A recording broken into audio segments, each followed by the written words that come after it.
Call to order the meeting, November 17th meeting of the Blue Earth County Board of Commissioners. We'll start with our Pledge of Allegiance. I pledge allegiance to the flag of the United States of America and to the republic for which it stands, one nation, under God, indivisible, with liberty and justice for all.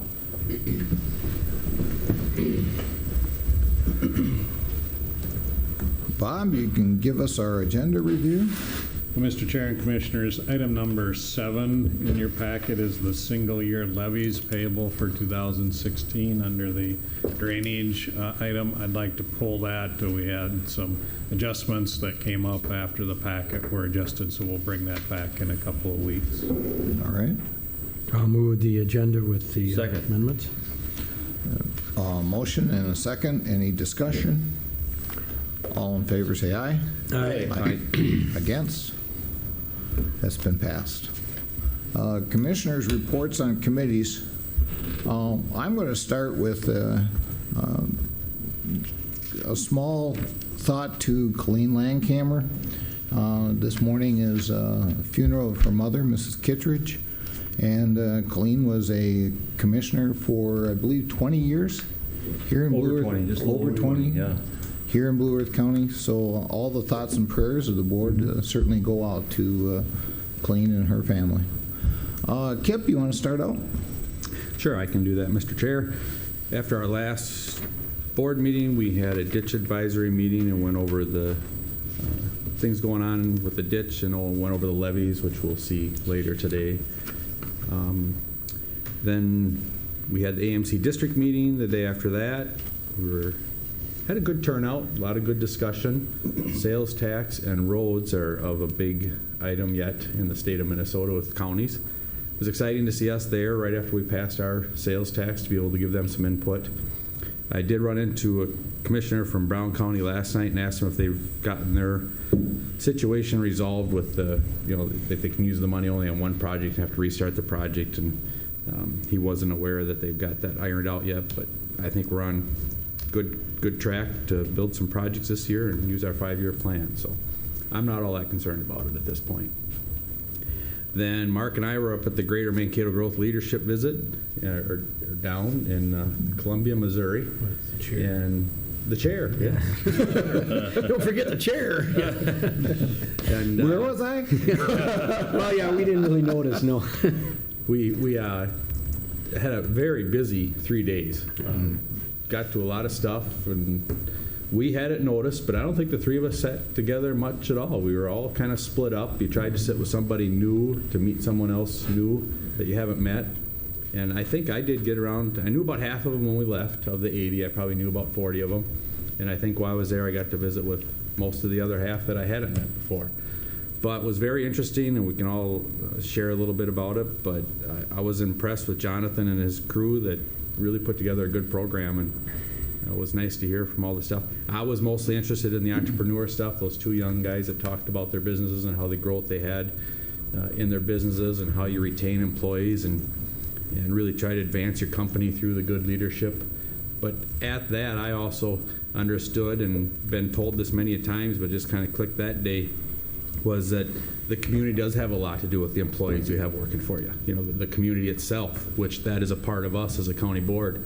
And what we do to make this community a better place does make it more attractive for employers to hire employees. And I think both of those gentlemen spoke to that. That's what I took away from that anyways. Then the other stuff in the program, the art stuff, was interesting to hear all that and see how they had the little arts district downtown. And then the tour of the big sports facility. I think we basically have that in the YMCA. I mean, it's maybe not quite as big, but I don't think we need to be building one of them. But they have a nice operation there, but I think we also have that amenity here in Mankato. So, but I thought it was a good meeting, and it was very difficult to get away for 3 days, but at the end I told Jonathan Zert that they did a good job, and I did enjoy it. I got to meet a lot of new people, so I'll let you guys elaborate more on that later. And then when we got back, we had mayors and clerks on Thursday night. Heard from Scott Wrighton from EMS. Well, he's not EMS anymore, he's working for Region 9, but about EMS and talking about trying to do some different things with fire departments, and didn't talk much on ambulance services, but more fire departments, and had a nice visit with Scott, and then had an extension meeting. It was actually right before the mayors and clerks meeting, so we tried to keep it a little shorter. Things are going really well there. We got reviews up for the staff this winter before January, and that brings me up to today, Mr. Chair. Thank you. Mark? Okay, Mr. Chair, yeah. Yeah, Kip kind of went through it. We had a DC, or AMC, and then we did go on the Sunday leave for Columbia. And a couple of takeaways I had, besides what Kip was talking about, because there's a lot of good presenters, but the two that were I think the neatest and the most relevant for us was the two entrepreneurs, the one guy with human resource and one guy that started the company, that computer IT thing. I can't, but they were young. They were like the millennials. They were the new employee, the workforce. They're a little bit more flexible schedules, more. And like Kip said, that's where the community had a big part, I think, in it, fostering that. And also the incubator was kind of cool. And I don't know if we can quite match that, because they do have benefits of a big land grant college, but that incubator system was pretty neat too, what they were trying to do there, what they were doing. And I guess, we can take away that there were things there that I think Mankato is actually doing a better job with, but part of it was just being with people in the community and getting to know them and building relationships and bringing back ideas, and then how we can do more with others in the community to improve our community. So it really was good to get to know others that were on the trip. So. Yeah. And that's, and then we had, of course, the mayors and clerks, and yep, so that concludes. It was a busy week. Yeah. Drew? Yeah, had a fairly busy couple of weeks too. We had our last meeting, of course, on November 3rd, and where we had consensus on passing our resolution for the county transportation sales tax. So that was a kind of a historical meeting, I guess, when you think about it. On November 4th, AMC district meeting where we all were attending, and we were down just north of Blue Earth, down in Faribault County. And I think there was at least 45 of us down there, wasn't there? 50? It was a big group. Good turnout. Yeah, it was a real good turnout. So we passed some of our primary policy issues while we were down there. We get together. Now, is it 3 times a year? I don't know, as the district meetings? I'm trying to remember. Twice. Just twice? Just spring and fall? Spring, fall, yeah. Okay. Then on the same day, we had the South Central MnDOT Towards Zero Death meeting up at the district offices, and we go over the serious and fatal crashes in the area. Well, I'll tell you, motorcycles, deaths are way up this year. They're close to, I don't know if they're quite double what they've been, but they're very high. So I don't know what's going on with the motorcycles. People just going too fast, or can't see them. There's a lot of different reasons, but a lot of them just leave the road, and I don't know. It's kind of a serious thing. And then, of course, we had the NACO Health Steering Committee call in, and trying to think if there's anything to highlight. I know I've got some of my notes here. I know NACO's looking at a lot of priorities in the coming year. Kind of recap some of that. Let's see here. Budget deal. Well, of course, they talked a lot about the budget, the federal budget, where $40 billion added for non-defense and $40 billion for defense added to the budget. And that's they're working on that deal. Funding, they're funding it through different types of fees on oil. Public health will get some funding, more appropriations. I believe, let's see here. I read somewhere too that there's going to be funding through OSHA, I believe. Some more, they're going to raise the fines on OSHA to help raise, they're trying to look at revenues to try to offset some of these additions in the federal budget. And so they've got a whole list of things they're doing to try to offset that. So there's offsets for a lot of it. And then let's see here. On November 6th, I attended the Veteran Luncheon at Vine, which was honoring our vets. They do that every year. It used to be over at the Senior Citizen Center, but now that's over here at the Vine Building. And so they have a dinner that they serve for all the veterans. And the last 3 years, I've been invited to sing or lead the sing-along, and so I go there and lead the sing-along. It's kind of fun, and then I have dinner with them, so I enjoy that. You have to sing for your supper then, huh? I have to sing for my meal. But it's enjoyable to meet a lot of the folks there. All the branches pretty much were represented too, so that's good, and their spouses. November 12th, the NACO Central Region call-in meeting. You know, I've got notes here. I mean, there's some issues. I know they mentioned Peter McLaughlin. You know, he's on the Transportation NACO committee. I think he's the chair, isn't he? Yeah. For that. And we're looking at working together, both the Senate and the House, trying to come to an agreement. And I don't know if you just got an email from anybody, but they're really working closely, trying to get a longer, for the first time ever, for first time in I don't know how many years, There's a possibility of getting a 6-year. 6-year plan. You know, And so they're asking that for would us. be, and I know I've sent some letters and Have ya? stuff, and that would be historic almost if they could get something like that pulled. Yeah. And of course, the other issue they talk about a lot of times is the PILT, sending in letters to our federal legislators. Payments in lieu of taxes are a big deal for a lot of the states and the counties in those states that don't have high populations. And there's a lot of government lands, there's a lot of land that just, they don't get the taxes off of them, and so they need those PILT payments. And so that was an issue. There's lawsuits now pending regarding the waters of the U.S., or what some people call WOOS. And so that seems to be sort of in a standstill mode, but yet they're moving forward with it, the federal government is, and we'll see how that turns out. I don't know how many states are on that lawsuit. Does anybody here know? I believe it's 5. There's a lawsuits going forward with against the WOOS. Minnesota's not. No, Minnesota's not in on that, so. But anyway, so get those call-ins done, and then, let's see here. November 11th was our Veterans Day, county holiday, November 12th. Let's see here. 12th, Minnesota River Congress. Okay, so I attended the Minnesota River Congress, which is a new effort. This was I believe, their 5th meeting.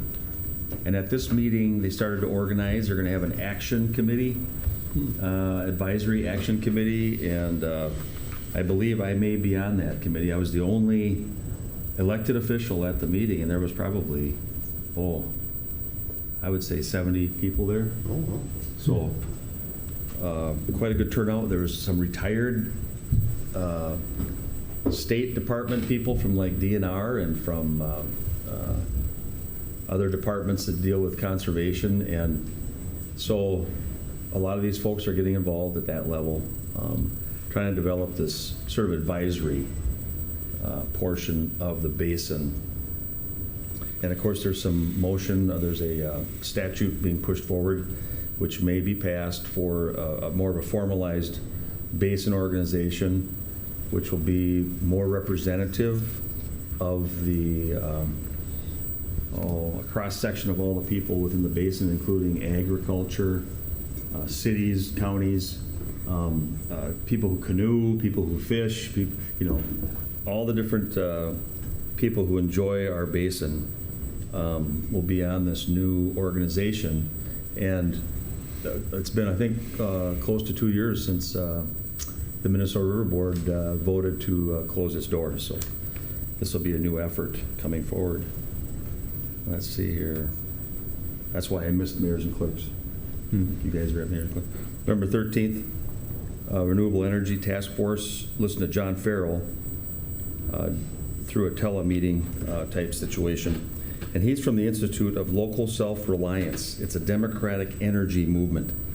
which is looking at ways of giving and gaining more local influence and control over your energy, electrical energy. So it was very interesting to listen to this man speak, because they are actually doing some things in Hennepin County and in Minneapolis where people can influence how energy is being marketed. Let's see here. Just for the fun of it here, went up for my son's birthday. Well, mine was November 10th. My son's was the 13th. And I went up to the cities, and I always enjoy that because he always picks out a different restaurant I've never been to, and it's just wonderful to see all the restaurants they got in Minneapolis. And then on the 15th, I was invited to preach at Trinity Lutheran Church in Truman, Minnesota. And that was interesting. A few times a year, some of those rural churches will invite me to come out and preach, partially because they know I do some of that stuff once in a while, but also because I'm a commissioner, so I share some things. And then my wife is a part of Care Providers, which is a long-term care professional agency like AMC. And I went to that part of that conference until last night. And I hate to say it, but when I got out to my car, it was completely ransacked. And I was at the DoubleTree in Bloomington and parked in the parking lot. I knew I locked my car. And they had meticulously gone through everything inside my car and That's too bad. looked through everything. Yeah, I mean, I keep maybe $10 in the center console, of change and different things. And I think they ate a bag of my mints I had in there. I had 2 bananas, but they didn't take those. So. All right, Will? Okay, on the 3rd, we had the ditch advisory meeting. Kip mentioned that already, and of course, the AMC district meeting. On the 9th, I had the ACHF committee meeting, dealing with some issues there regarding less funding from the legacy funds and that type of thing. That afternoon, I had the Brown County Evaluation Center meeting over in New Ulm, and we went over next year's budget. We come from a good, strong financial position this year because there's been significant usage. Rates will stay about the same, I believe, for counties. May go up a little bit for other users, but I don't see any big changes there. On the 10th, at the County Ditch 50 landowner meeting, I had a request to do a significant repair out there, so we got the landowners together to talk about that. On the 12th, I attended the Regional Library Directors meeting at our library. I heard about the issues for the librarians. Then I went to St. Paul and participated in the courtroom security work group. We've been meeting for quite a while now, and we're about ready to put forward a proposal to the legislature for this next year, or this next session. We're at the point now where I believe we have completed documents, and we'll be visiting with the governor and other members of the legislature before the session starts. Of course, we had mayors and clerks that evening in Vernon Center, and then on the 13th, I had the Rural Minnesota Energy Board Budget Committee meeting here at the courthouse. Put together our budget for the upcoming year. Dues will remain at the same. Again, we have a strong financial position there. And then on yesterday, we had a PACE conference call as part of the Rural Minnesota Energy Board. We're looking at some additional funding from private sources for energy projects around the 18 member counties that are part of the Rural Minnesota Energy Board. So lots of stuff going on in the energy field right now. And that's my report. All right. Well, since we're getting close to time, but I've got a very short report because everybody reported it already. Of course, November 3rd was our board meeting. November 4th was our District 7 meeting. I think that went very well. We had a good meeting. November 5th, I met members of the Children's Museum to plan strategy for the Children's Museum. I also went to a MinCare and Medicare talk at Open Door with Senator Kathy Sharon that evening. November 8th through the 11th, we had our intercity city leadership tour of Columbia, Missouri. Some of the main thing I pulled out of there is Mankato in the greater Mankato area is doing very well. One thing that we have that they don't have is we have a strong industrial base. We have that they don't have. And we also have worked to really work on diversity issues in this area, and I think they're having, obviously, they had some real issues down there. So I think that's, some of the things, otherwise the rest was covered already. Mayors and clerks on November 12th. And then yesterday I had an agenda discussion with Bob and lunch with Pat. And that'd be the end of mine, and now we can go to drainage. And here we are. Morning, Casey. Morning, Craig. How we doing today? Very good. Good. Go right ahead. All right, we're gonna start off with JD9 preliminary improvement hearing. We'd like to set the date for that. We received the preliminary improvement report from INS on March 3rd, so we're ready to, we just received it, so we're ready to set the hearing date. We're recommending a 9:45 a.m. Hearing on December 15th. All right. I'll move approval. Second. Got a motion and a second. Any discussion? All in favor say aye. Aye. Against? That's passed. All right, and then the next item, we have our recommended approval for the multi-year special drainage system levies. And we're just doing the multi-year today. Right. I'll move. Second. Got a motion and a second. Any discussion? All in favor say aye. Aye. Against? And that's been passed. And finally, we've got 2 inspection reports for approval. JD 32 in Section 21 of Pleasant Mound Township. There was a tile inlet that's failing, so we're recommending the repair of that. And then also on JD 36, broken tile and a blowout in a small area, so repair of that as well. All right. Move approval with the repairs. Second. Got a motion and a second. Any discussion? And we're all right with money and everything on these? Yep. Okay. All in favor say aye. Aye. Against? And that's been passed. Very good. Thank you. Thanks. Just a long Short and report. sweet. Yeah. All right. And we can go right into the resolution for County Ditch 34 bond option.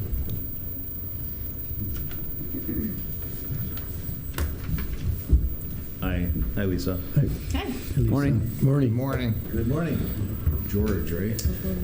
Yes, George Eilertson with Northland Securities. Here is a bond sale report that I'll be referring to. Oops, pardon my reach. Thank you, sir.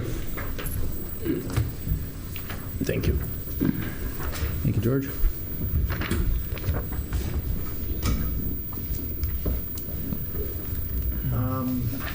Let's see, just everybody have a copy? Yes. All right, well, thank you for the time on your agenda this morning. When I was with you October 6th, at that time you approved a resolution calling for a sale of bonds. And at that time, the county had put together a timeline of take bids November 16th and bring those financing bids to you today on the 17th. So we took financing bids yesterday at noon. Actually, if I could have you turn to page 3 of this handout, that is the tabulation of bids. Truly a national flavor to the bidders. As you can see, 5 bids were received with Robert Baird out of Milwaukee as the low bid. We based the award on the far right-hand column, which is true interest cost. That's the combination of what the underwriter's compensation is and then what interest rates they bid. As you can see, 2.28% is the low true interest cost, with Bernardi out of Chicago at 2.36 as the cover or second place bid. So the resolution in front of you, I believe that's been provided to you. That's been completed by the bond attorney, filled in the blanks, et cetera. Approving that resolution or considering the approval of that resolution would lock in the parameters of this financing as you see here.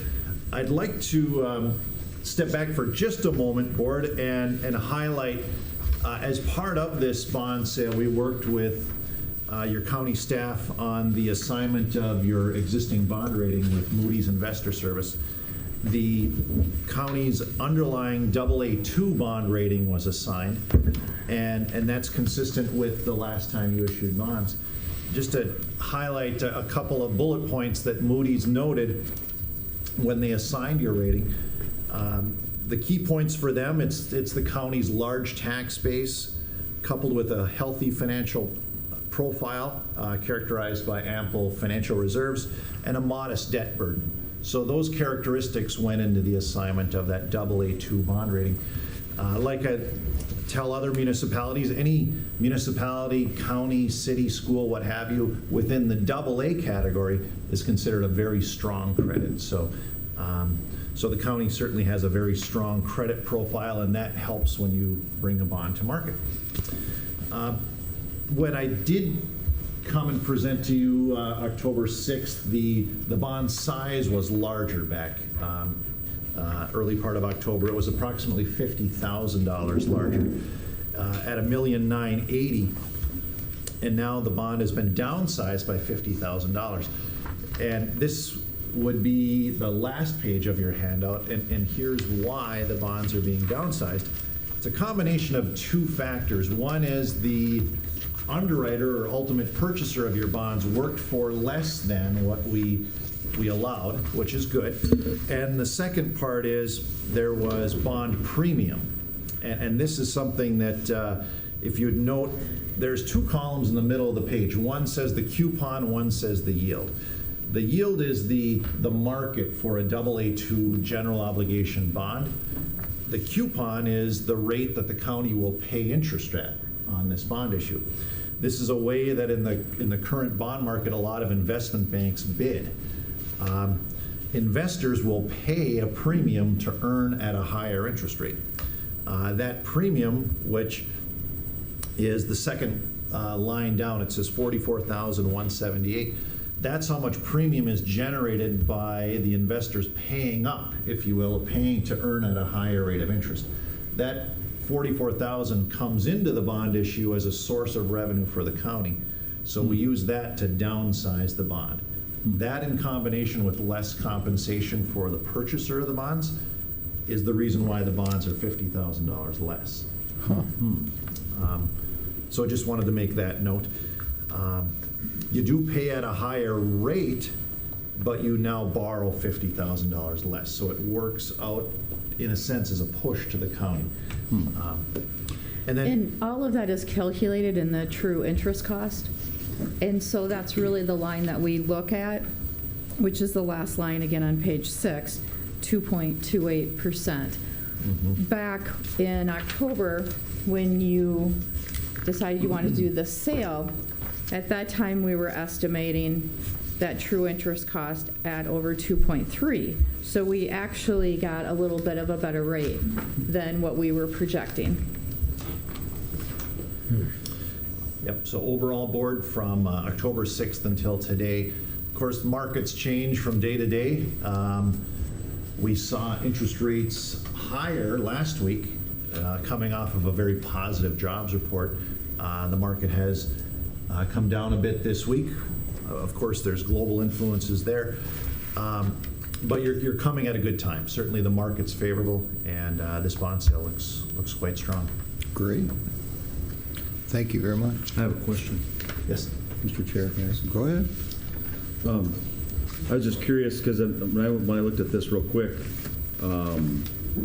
I noted, that Robert Baird is, you mentioned, is the lowest or the best deal, not necessarily, I'm trying to figure it out, but the Bernardi Securities, when I go down the other ones, their purchase prices were, of course, all lower, the purchase price. So there's a $30,000 difference there. in the purchase price. So we're paying $30,000 more for the, initially for the low one, or the best one, you're saying, as far as interest goes. And that's offset by some other issues then, is that what you're trying to say? Because the Bernardi Securities was saying they would allow us to buy it for $1,980,975, and the Baird, which is the bid you're recommending, is $2,011,000.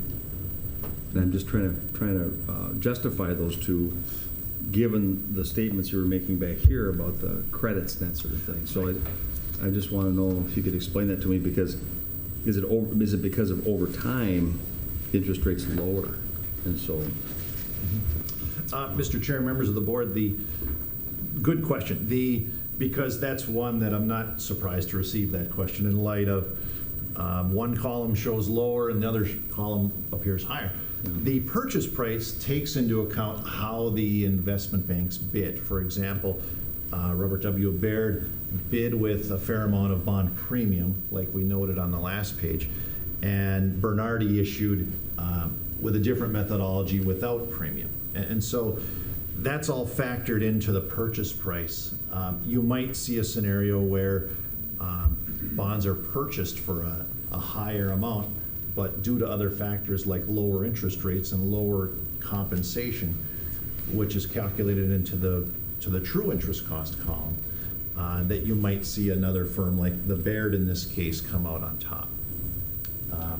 But good question. I know. well, I'm just asking because then I look at the net interest cost, and the net interest cost is also about $10,000 lower with the Robert Baird. So that's another credit that's on there. So I mean, I'm just saying that's why. Right. It offsets Ultimately, Baird provided the Better lowest interest package. rates. Yes, the combination again of lower interest rates, lower compensation, and so it's.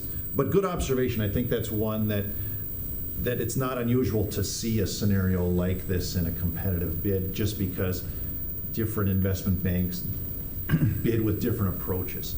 But at the end of the day, it's that far right-hand column when we put it all together, if you will, the compensation plus the structure and interest rates provided. Okay. And then from what I remember on these bonds, typically the county tries to pay off the last couple of years or before the interest rates start going up again. Looks like there's a schedule there where they go back up. Year 28, 29, 30, they start going up 26, I think we try to pay them off, don't we? A little early or not? If we've collected the special assessments, we will pay those off. Yeah. So it depends on, if we have the money in there to be making those payments. Okay. We had asked for a 15-year instead of a 10-year, so then after the 10-year, the interest rates do go up. The longer period means higher interest rates. Okay. And Chair, members of the board, to follow up on that point, this bond issue has a call date. That's the date that you can prepay or refinance the bonds after the 8th year in December 1st of 2023. So it's always at the county's option and not an investor's option, meaning that no investor can call the county and say, I want you to prepay your bonds or refinance your bonds. It's always at your discretion. So that, again, once you hit that call date, it's any date thereafter. Yeah. And then you prepay the last year first. You pay 20, or you pay 30, then 29, then 28, if you do have excess prepaid assessments, for example. Yeah. Okay. Thank you. Okay, thank you very much. Yeah. Thank you. So we do. I'll make call motion for acceptance. Second. Got a motion and a second. Any more discussion? All in favor, say aye. Aye. Against?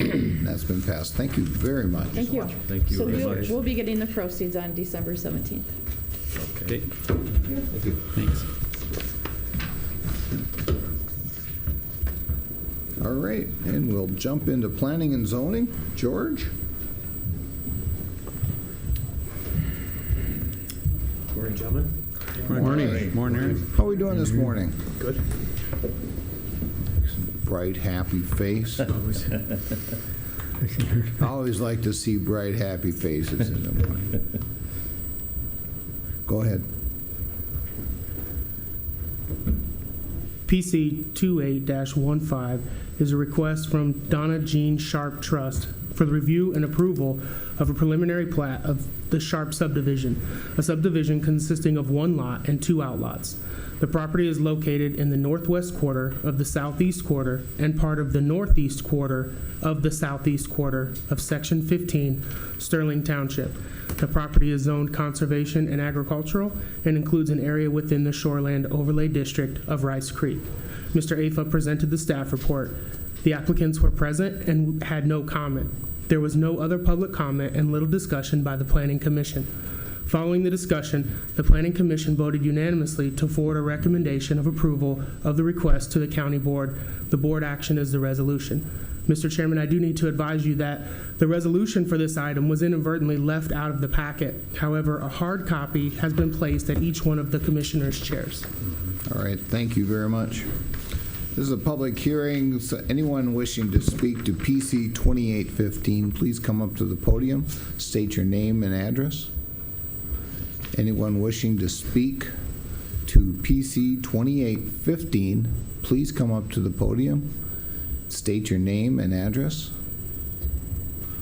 The last time, anyone wishing to speak to PC 2815, please come up to the podium and state your name and address. All right, comes back to the board. What are the board's wishes? Second. Got a motion and a second. Any discussion? Question? Go ahead. Sure. I was just curious, this is just simply the homestead area being separated from the land? That's basically, correct. The egg land. There's no new development Yeah, proposed. that's what it looks like anyway. Correct. This is hard to understand unless you look at it, but that's what it looks like to me. And then the only other question I had was I noticed there was a note about an artesian well. And is that one that somebody put in? Or I'm just curious, they may look at it, or, because that means, artesian well usually means that it's bubbling up out of the ground, or it's got its own water pressure.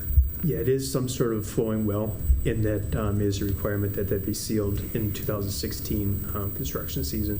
And there'll be, we're assuming there may be cross-share funding available, and so that's why Tim Grant, our well specialist, agreed to allow that to go into 2016 for the proper sealing of that well.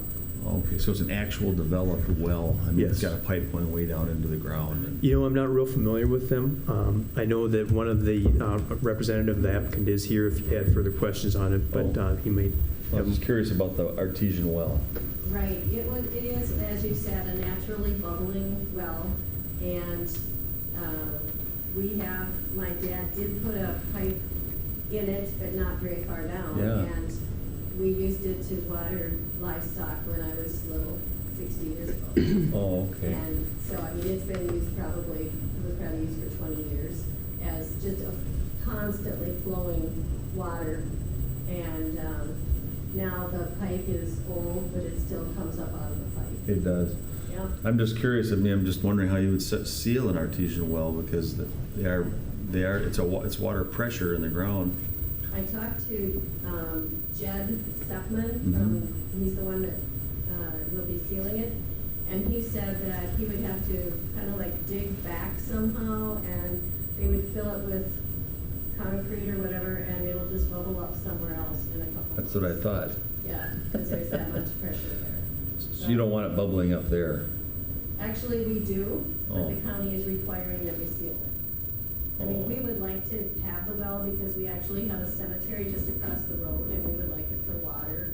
You know, it's close. And Yeah. we all, this is my brother, and he's living out of place, and he's buying it. He will be completing the purchase when we get this part Yeah. approved. But the well person from the county has said that we have to seal it. And so, like this Jed Stepman said, we have to seal it because they told us we do, but it will Yeah. bubble up again somewhere else. I know, because it probably has been bubbling for 1,000 years. That's what I'm just wondering. More than likely, unless they drove a pipe down, way down into the ground and access some kind of a pressure zone. I think it's probably been bubbling more than likely. Most artesian wells have been bubbling. That's how they're discovered, is they're already there, and somebody takes advantage of it by just putting a pipe on it so they can get some water out of it. You know what I mean?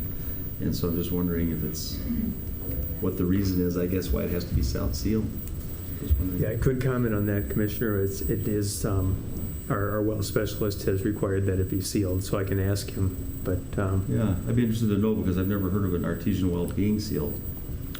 Is the resolution here, will that require it to be sealed, or can we, because that concerns me too.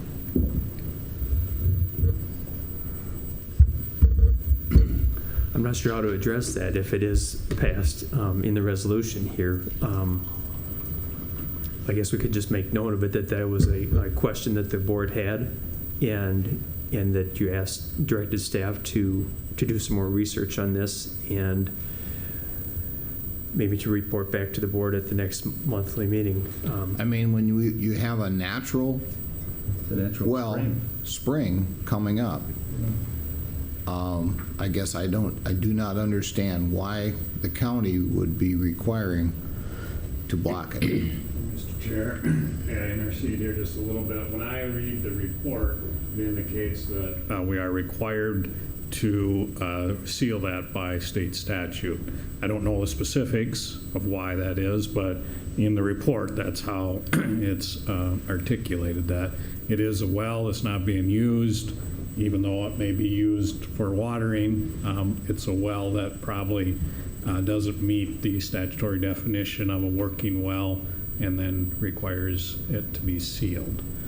But we certainly can seek out further information. Yeah, and if we pass this resolution, would that require it to be sealed, or can we pass it with an amendment to research that? Because I guess I don't quite understand the state law on that also. I mean, I think it usually, Mr. Chair, would mean a well where you have a pump and you're pumping water out of the ground. That's typically what a well is, either a hand pump, some kind of apparatus that requires to get water out of the ground. That's the kind of wells we're talking about. Because the reason we want to seal wells is because we don't want things to infiltrate the groundwater. That's generally why.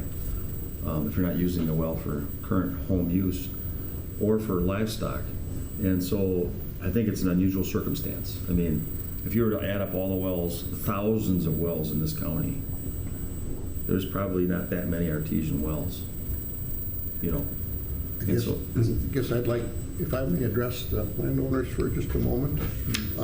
You say you would like to use that well? Yes, we would like to leave it as it is because, like I said, we have, over the years, it's been used to water the garden. We have had a big water tank that we've taken down there and just filled with that water. And we have a cemetery that's just across the highway, and we grew up having water. So yes, we aren't interested in sealing it just for the fact that we would like to have it. But of course, we will attempt to seal it if that's what the county requires. I I guess, think that I can speak to about the artesian well in itself. The fact that I was told by Jed Sedman that when we walked down and looked at it, and he said, well, where is it? And I said, well, right there. The pipe is rusted off at ground level, and the water is flowing as it always has out of there. And he said, well, what we would have to do is seal it, or he said you can dig down, put a sleeve on it and cap it and put a valve on it. I said, well, the valve isn't going to do us much good because it's going to freeze in the wintertime and break. And he said, well, no. He said, you leave the valve open. And I said, that makes no sense to me at all. We're going to put a valve on it, leave it open, let it run just like it is now. He said, yes. He said, according to the statutes, that is containment. And so, I see. there is, I prefer that we just leave it go as it is. There is no, my sister tried to explain that we were dealing with containment or contamination of a substructure, possibly. I said, no, the water is coming up. We're not going to put a pump on and force something down. I mean, there is going to be no groundwater containment or contamination, chemicals running off or whatever. It's not going to happen because the water's boiling out. And I agree with you that, fine, we can seal it, and 300 feet down the hill, we've got another flowing well from here into the pond. Thank you, sir. Are we under any time restraints right now? Do you guys need to get this passed today, or is, I mean, the Possibly the 60-day rule. okay.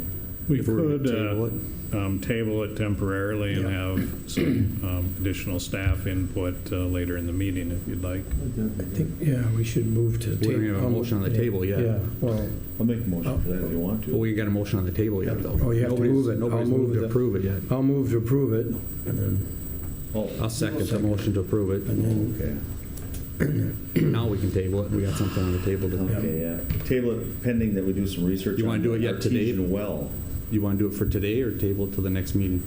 next meeting. We can try and get it done yet today. if we if you'd can. like. I'd like to, yeah, I'd really Part just of like it, to get yeah. more information. We and- need some more I mean, something just seems wrong here. I mean, we're being required to stop a natural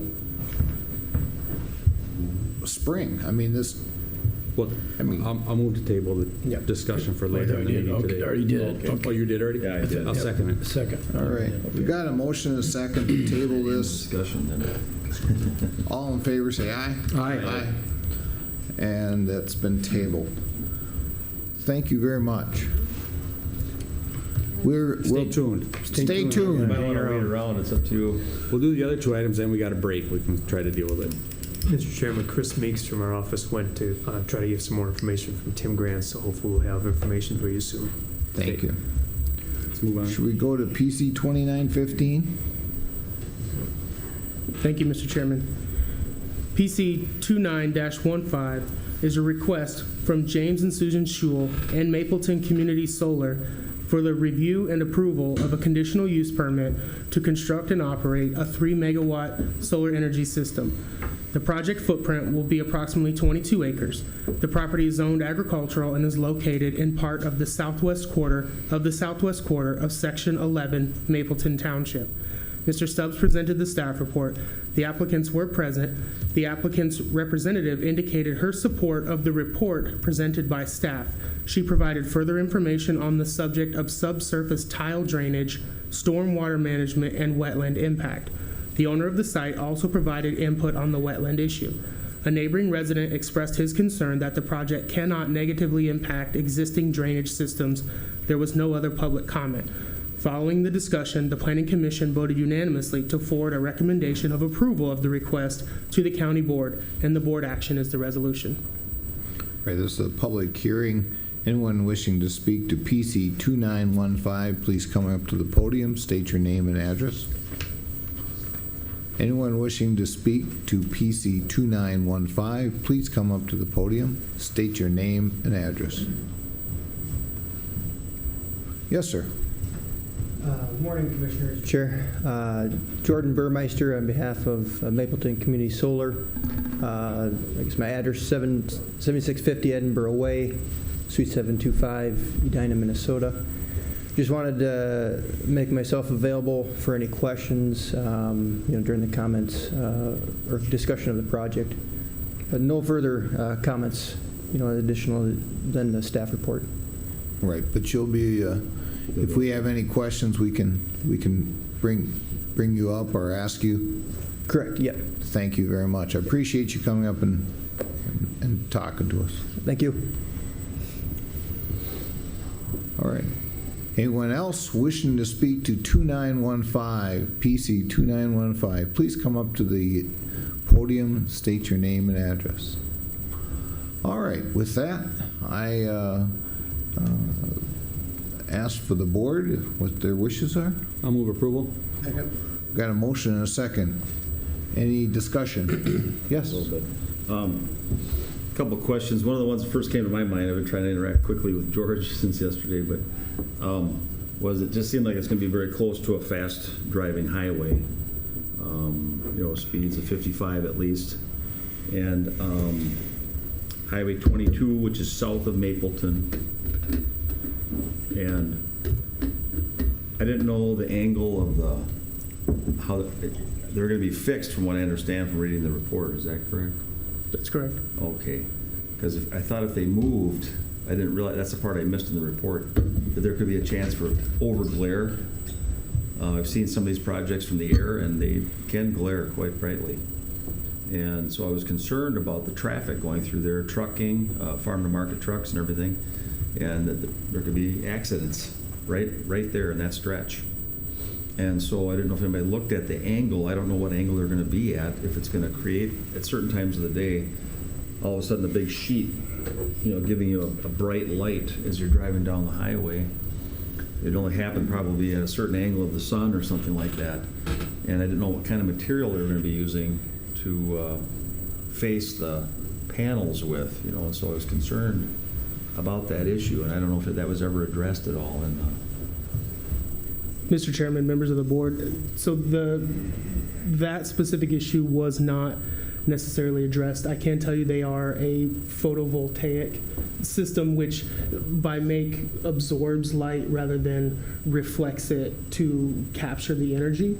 So it wouldn't be like a mirrored surface, like a highly reflective surface. We did speak with another representative from Mapleton Community Solar, and she sent us an email talking about a project that MDOT was trying to get done last year, where they were thinking about putting solar in there right away, and there wasn't a glare issue there either.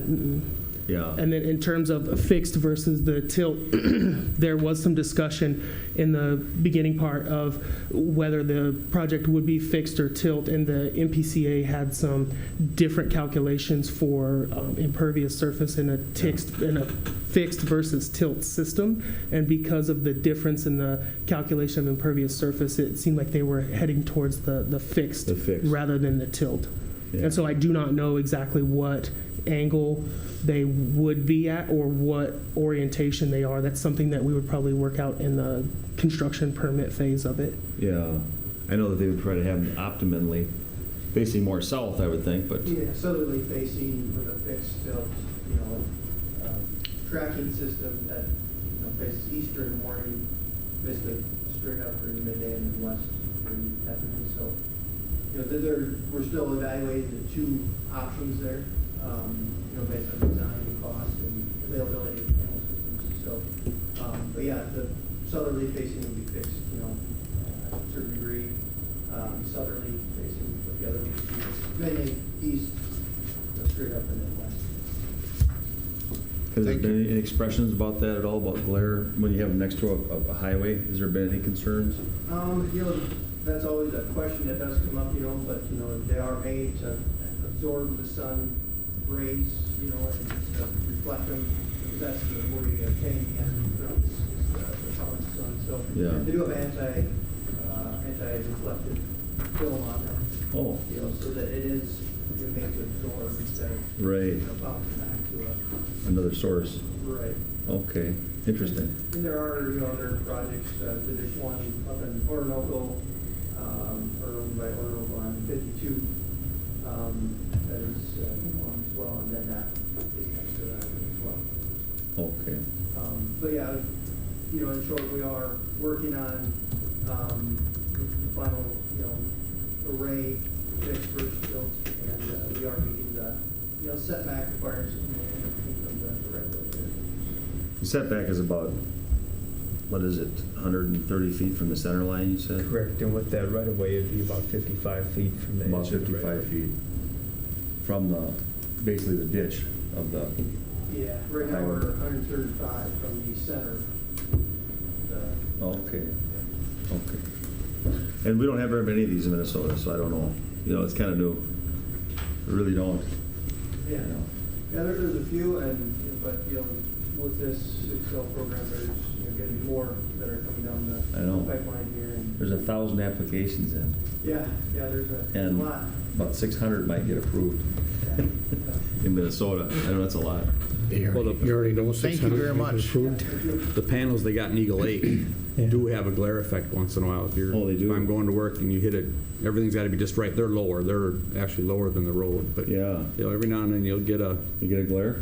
glare. I mean, it's only happened to me once. Yeah. Out of every day I've been by it, but Just concerned because, Yeah, it's- you know, even if there was like, let's say some wonderful cranberry bushes, or no, not cranberry, but something planted along there as a berm, that wouldn't be very tall. I was thinking that could be a way to mitigate things like that happening if there is something like that in the future noted. You know, I just wanted to say that, you know, sometimes a small shrubbery of some sort along the ditch up the set, inside the setback, you know, could alleviate something like that too, I would think. Because these won't be real tall, will they? I mean, they're going to be... You know, max, well, maybe 15 feet. Okay. 15 feet? Sometimes, you know, Okay. All right. I have one more question too, Mr. Chair. Go right ahead. I got a letter this morning, and I forwarded it to the board, and it was from, if I can find it, it was here just a second ago. Oh, boy. Anyway, it was from something called Pro Buffers, and I forwarded it to George. And he's got a series of questions, which I did notice when I read through the whole thing. That was one thing that was left out. There wasn't there was a review, but not a wetland delineation, an actual. Usually there's a report whenever there's a planning and zoning and there's going to be development somewhere. And there's usually something about, you know, I can't think of the gentleman's name that does a lot of them here in town, but he's been doing them for years. Rick Hanna. Rick Hanna. I didn't see his report in there anywhere. And so they asked, does your county require wetland delineation before a CUP? Does your county ordinance require delineated wetlands to be shown on the final development plan? I did look at the map from Mapleton's information, and it has wetland with an arrow to it. It has wetlands in the southerly portion of the land. Is that correct? Correct.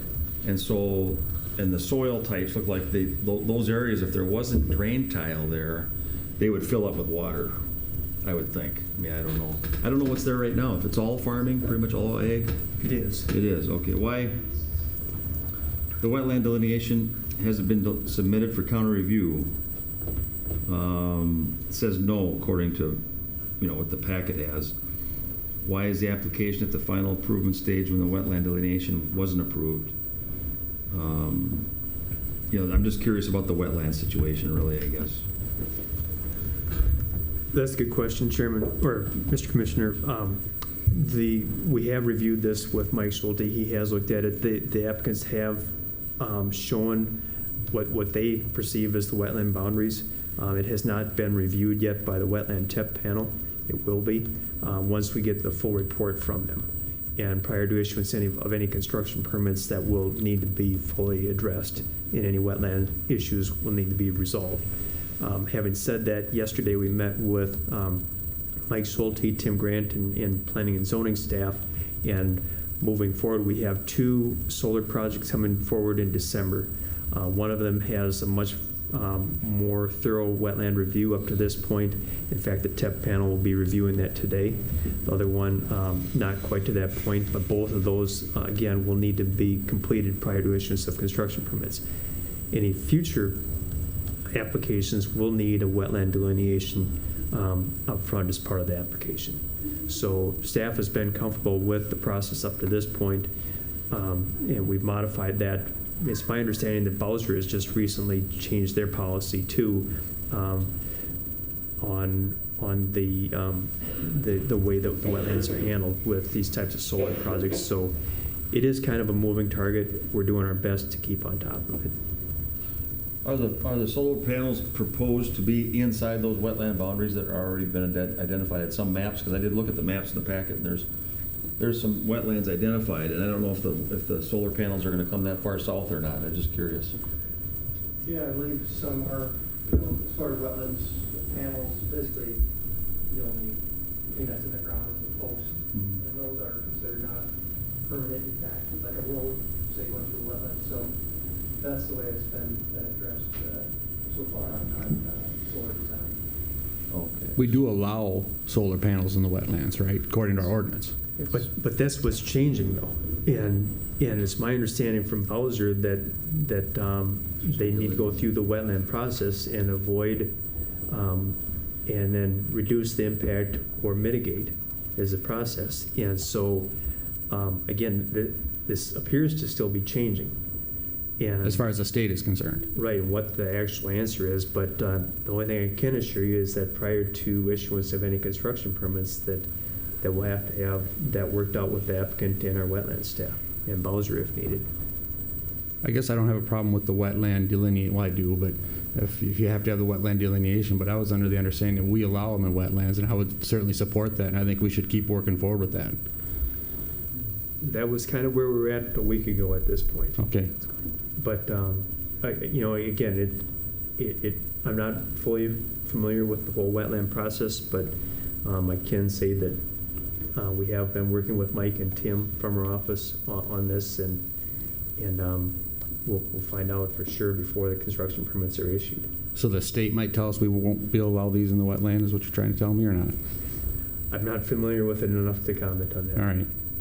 Well, I certainly support allowing them in wetlands. That's what we agreed on when we passed this ordinance, so I don't think we should deviate from that at this It only point. makes sense. The one in Eagle Lake is right in a wetland. And I it's- mean, it only makes They sense. still got I the mean, foliage you're- underneath it, it's doing its job. You're putting in solar panels for ecology, you're using less, gas and coal and There's little stuff. disruption when they're building it, but after And- that, it's. Yeah, all you're doing is putting posts in the ground. And I would think it would help the wetland, issue, because nothing else is gonna be built there. Well, with the right cover, it'll be better used for that land than ag land. Yeah. So I support it too. What's the purpose of having a delineation? Just to know where it is, and then you have to go according to certain ordinances and, certain statutes? And is that why? Is because delineation means you're just showing the boundary of the wetland, basically, right? That's why I don't agree with the wetland That's all it delineation. I'll is. go along with it, but I don't agree with it, because it is, yeah, if we're allowing solar panels to No, be I in a mean- wetland, who cares where the No, wetland no, is? the only thing would be that I'm thinking of is the purpose of it would be to show where the wetlands are, and maybe they would treat something differently there. They might plant a different kind of plant there even. Do you know what I mean? That kind of thing. So there would be some mitigation, or there might be some way of looking at how the panels would impact the soil or whatever it might be. I think that's why they would probably want it delineated, because there might be a different way of treatment when we put them into the wetland. Does that make sense? There might be a different way of handling it, just so there's not runoff, so there isn't erosion issues, creates more of an erosion problem or something. Well, there's that approach, and there's also the fact that there's other supporting infrastructure there, the roads, equipment, and other things that at times could require fill. It's obviously roads would. Yeah. And so by knowing where the wetlands are, it would protect those wetlands that are found on the site to be from being filled in for construction of roads. Oh, I see, yeah. Right now, though, those are all being drained by tiles, and according to the thing I read, all the tile, if they break any, have to be replaced so that it continues to drain through the tile system, so it's not gonna be allowed to return to a wetland or anything like that. It'd be like a prairie, so to speak, almost, underneath these panels, Correct. from what I understand. All right. So it sounds like the staff's gonna deal with these concerns we got in this letter as we Yes. move forward. Okay. All right. Yep. And I guess I would ask that they would consider in these, if they're gonna be applying for these next to a road that goes fast, a freeway or a highway, that they would consider at some point seeing if there shouldn't be a vegetated berm of some sort, just to mitigate glare, because you worry about that. Panels are 15 feet high. Yeah, you hope they wouldn't glare. I don't Yeah, the only reason we get the glare on the ones in Eagle Lake is You it's can't actually get a below the berm road that level. high, Yeah. So if you build it in a slough, you could. See, the roads That's are built, exactly what the happened in roads are Eagle built Lake. high, the roads are like 8 feet or Yeah. 10 feet off the ground, so. But that would be something to consider, I think, in the future.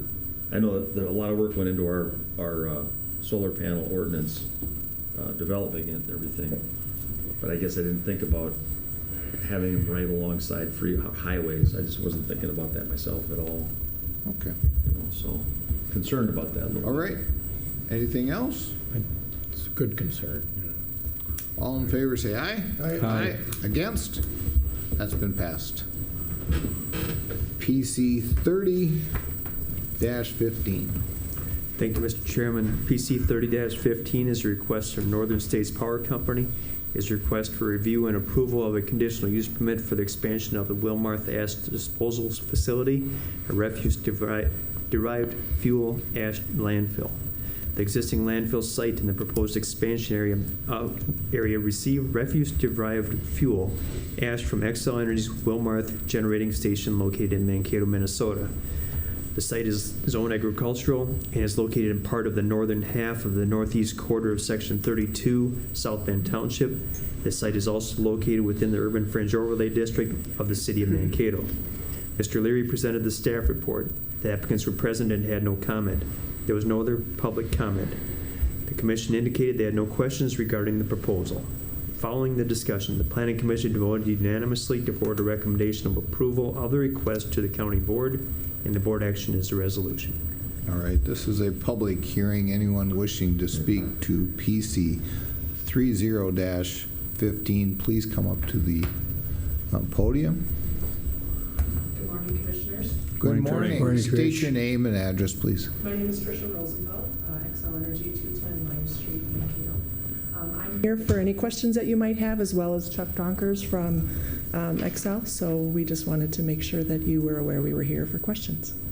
Thank you very much, Thanks, Trish. Thank you. All right. Anyone else wishing to speak to PC 30-15, please come up to the podium. State your name and address.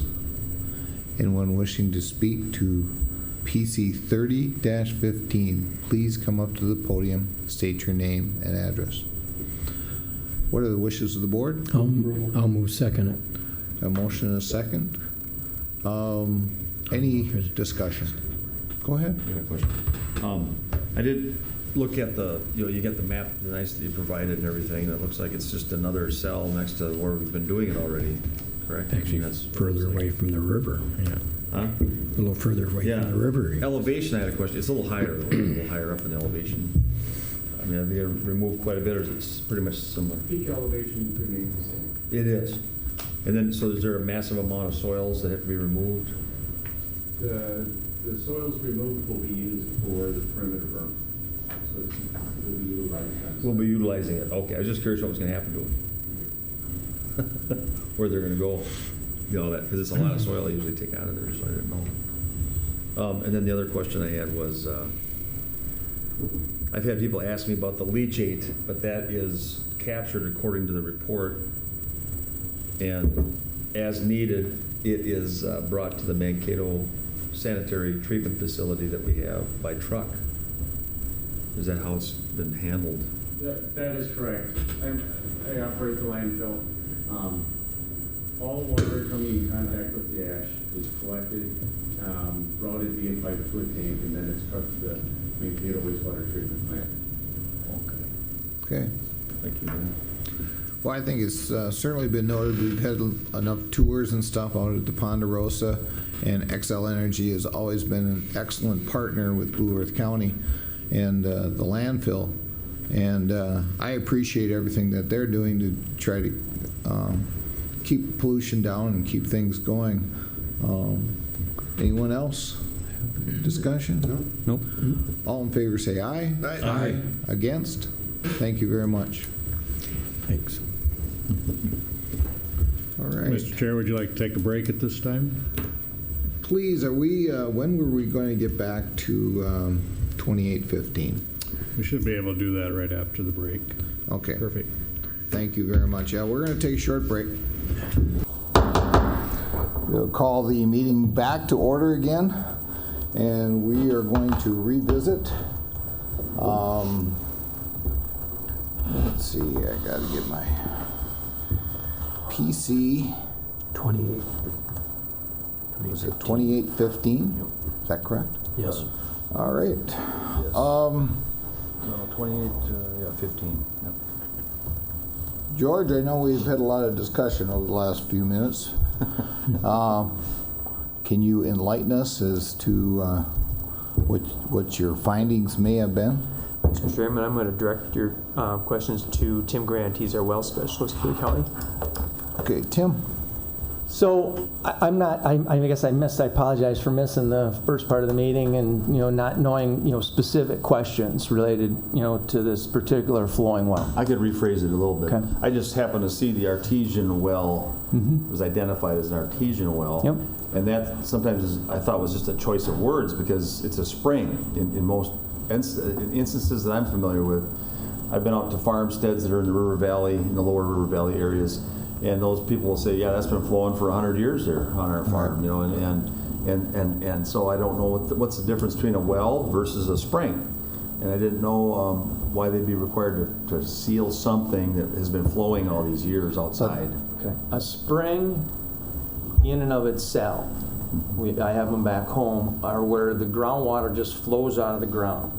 Most of the time when I've seen a spring, you get an actual upwelling of the ground, so the ground will heave up and you'll get kind of a dome, and then the water seeps out of the top of that dome. That's what I've typically seen when I've actually seen a spring versus what we have, because we have a lot of topographical relief in this county.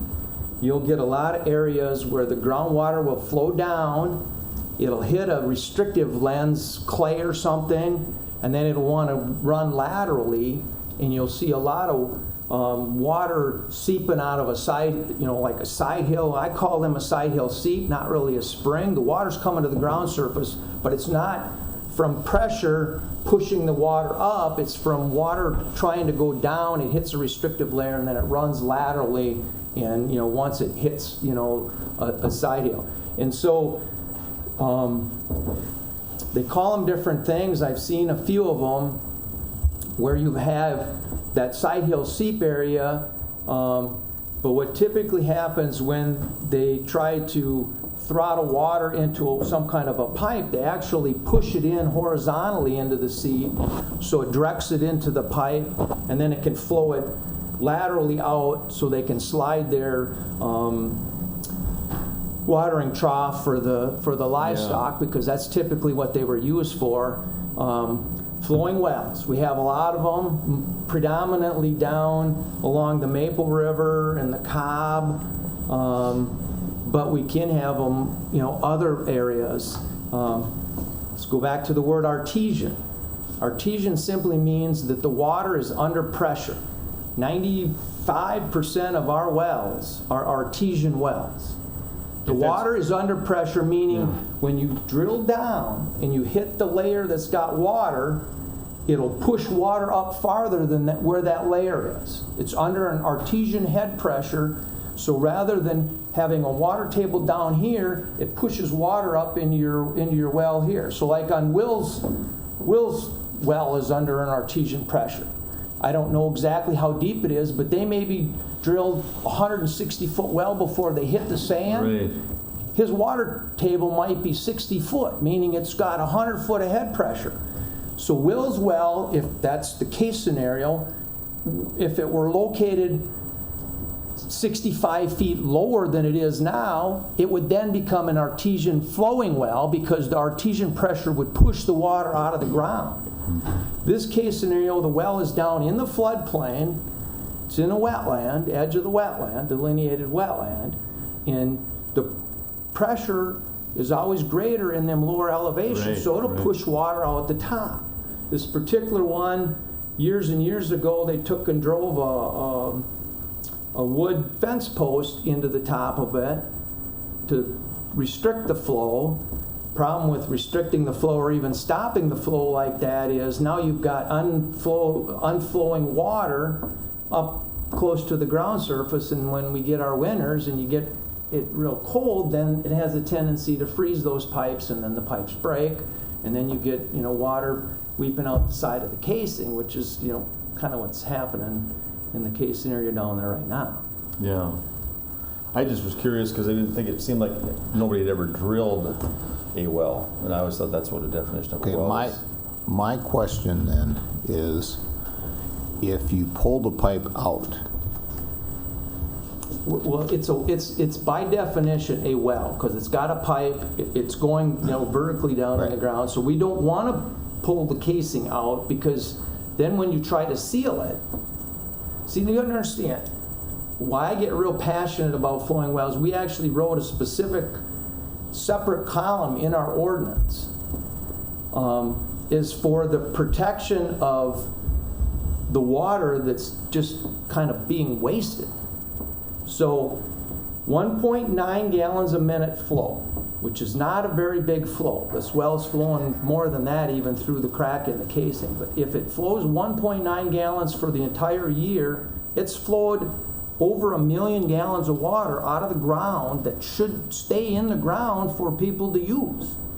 That's where we want it. We don't want it flowing down into the river, causing more issues with, erosion on the rivers and all of that stuff. We want it in the ground for when people want to drill a well to drink, or when people want to drill an irrigation well to irrigate their crops, or, have legitimate uses for that water. You want it in the ground. You don't want, years and years of that water to be, flowing to, and we've, just for the record, we've sealed tons of them all over the place, and I can only think of one case scenario where we tried to seal the well and it didn't work. It's still flowing water up around it somewhere.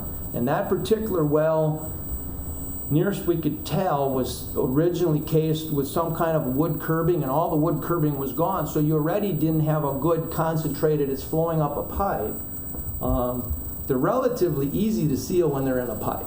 Even if they're at too great a head pressure, you can drive a piece of PVC over the top of them, bring the PVC up.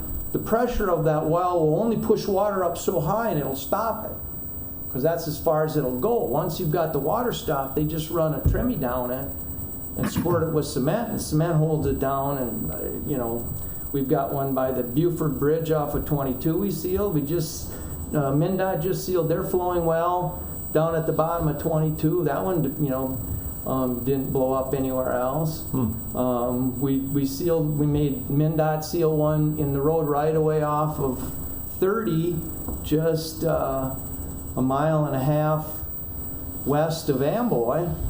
In that case scenario, I was in the road right away on the slope of the bank. The other problem with a flowing well is because of the great movement of water, you get a lot more, the casing has a tendency to rust out a lot more because of that movement of water. And so what'll happen is, eventually they'll rust through the thing, and then they will actually look more like a spring. They'll find a spot 10 feet away from the well where they'll start shooting water up. We've had some of them down in Hungry Hollow, because all of them wells down there pretty much flow, when they drill. So we've got a lot of flowing wells that we've dealt with. Do you know of this well in particular? Do you have any idea when? If it was 100 years ago or 80 years ago, when it was tapped. When it was actually made, I would guess you could probably look at the farm site or whatever, or however old the farm site is. That would be about how old the well was.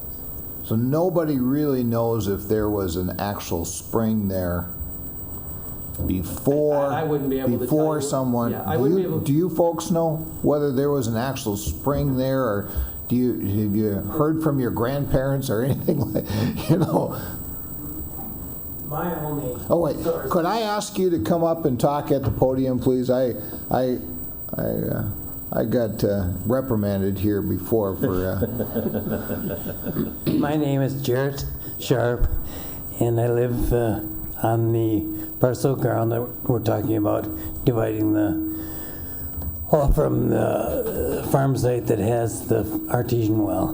This artesian well, I grew up on that site, and my father built this artesian well is approximately 500 to 600 yards from the house, and he actually built a livestock building down on this lower ground because of this spring.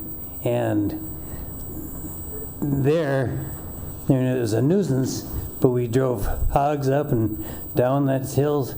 It was the fact that he built the building there because there was readily available water for him to use for this livestock operation. So the spring was there, and who drove the pipe, I don't know.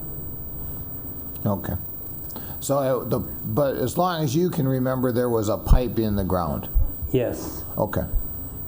Okay, thank you.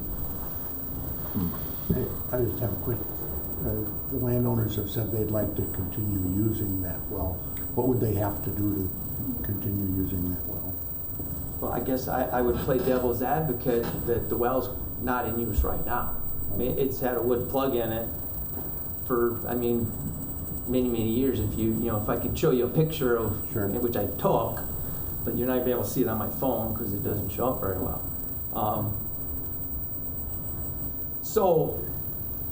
Okay, we'll get back to flowing wells. DNR has restrictions on flowing wells because they're the ones that permit water usage or volume. The Health Department regulates the fact that they need to be sealed if they're not in use, and I would say the well's not in use. So I would say from a Health Department standpoint, Minnesota Statutes 103I.301, if you want exact verbiage, is the statute that regulates why the well should be sealed. DNR then says, well, okay, if the well's really in use, but it's flowing, we want it to be equipped with some kind of valving system that's capable of physically stopping the flow. And then they would be required to monitor when they would have to let it flow, because in the winter they're going to have to crack it to let it flow, or it's going to freeze the casing. Okay. And if they trip, the DNR water appropriations permit requirements, then that's an annual water appropriations permit that they're going to have to pay, and all of that stuff. And why would you want to do that on a well that, in my opinion, because I've driven by it for 25 years, that's how long I've worked here, it hasn't changed in 25 years. It's been a wood plug stuck down into a piece of steel casing to restrict the flow. All right. Good, thank you. I just have one quick question. How do you use the water now? Because it seems like, oh yeah, sorry. Yeah, please come up to the podium. Thank you. Sorry. I'm Josephine Muskie, and my address is 303 North Marshall in Springfield, Minnesota. And, excuse me, I grew up on this farm also. And my dad had Parkinson's disease, and he had related dementia with that, and he's the one that put the wooden plug in probably 10 or 15 years ago. And I know my mother was really mad, and she went down and tried to get the wooden plug out of it. So I would say that, I would not agree that it's been plugged for 25 years, but it has been plugged. My dad did put a stick in it, but, and we are not using it now. We're not claiming that we're using it now. Right. But you would like to use it? Yes, we'd like to have it available for use so that we could use it as, so we could get water to water gardens or to water trees. We just added a new tree to our cemetery. But the thing is, I'm sure we don't want to pay for the water. I mean, that's the idea of this great well that we have, that we can get water. So, prior to this, you spoke that you had talked to Mr. Setman, and sounds like he had suggested doing exactly what Tim said, was putting a pipe with a valve on it. Actually, he suggested that. I called him. That's why I'm holding my phone. I was hoping he'd call me so that he could talk to you. But he said that it would be difficult to seal this. So I was interested in what this gentleman said, because he said he'd have to dig back into the hill, and that it wasn't so easy as just putting in a PVC pipe and filling it with cement. He said something about having to dig back into the hill and do all sorts of work, and then he said it'll probably bubble up, several feet away after that. So he was pretty negative about sealing it and thought it was going to be a huge job. So I thought I'd probably have to contact you guys again to find out where I should go to get it sealed for less. And part of his concern is, can I turn and talk to him? Absolutely. Please. I don't like talking with my back to him. Thank you. Part of his concern stems from one that we did down that way, that wooden one that was flowing way more water than you, and we couldn't even really find it. It was just shards of the old wood curbing, and they tried some different things, and we ended up, piling some cement on, and that one, that's the only one of probably 24 of these that we've done that I've ever seen problems with. As to his digging into the hill, I'm not sure what he's referring to, but if he's digging into the hill, then it's not a well. Then it's a pipe going laterally into the hill, tapping a side hill seat, and we would... We know it's not that. Yeah. So I don't know what he was referring to, digging into the hill. Him and I did have some conversations about it. Typically, if they're worried that it's flowing, if they pull the wood plug and they're worried that the water's flowing out of there too much, what they can do is they just take a bigger piece of PVC, a 10-footer or a 15-footer, slide it down over the top of the casing and actually push it down, so then it's forcing that water up that plastic case. And I'd be surprised if it pushed it up out of the ground more than 6-8 feet before it shuts it off, because that's how much pressure's under there. Once it reaches that pressure, it won't push water up anymore. Yeah, I heard you explain that. Then it's not flowing anymore. Then it's real easy to seal. They just got to get the tremie up over the top of that, run the tremie down at the bottom of it. If I understood right, and you can, you would know more about it than I, because it's got a wood plug in it. Jack was led to believe that it's not very deep. 12 feet, we think the pipe goes down. So, which would surprise me, because typically they've been in that area. They've been more like 30 or 40 foot deep. A pipe down? Yes. That's you're getting 12 foot from me, and that's simply hearsay from my father. Right. He was What you remember him saying? Yeah. All right. I never stuck a stick on it. Well, maybe we should bring this back to the board unless there's some more discussion. We already have a motion and a second. We had tabled it until this time, so we already have a motion and a second. So We have to Is there? bring it from the table then. we have to bring it back. Yeah. We have to bring it back. How did It's on the table, it's tabled indefinitely. Yeah. So, Bob, how do we do that? We bring it back from, Gotta make a motion to bring it off the table, I believe. Yep. anyone willing to make a motion to bring this back off the table? Second. I got a motion and a second to bring it off the table. We do have a motion and a second on this. Is there any more discussion? Actually, I don't even know. Discuss when it. I guess my thoughts on this is we've had very good discussion here today. I think the landowners have an understanding of what needs to take place if they want to preserve this well. I think they have a good understanding of what needs to take place if they want to seal this well. So I'm comfortable moving forward with it. I say one last thing.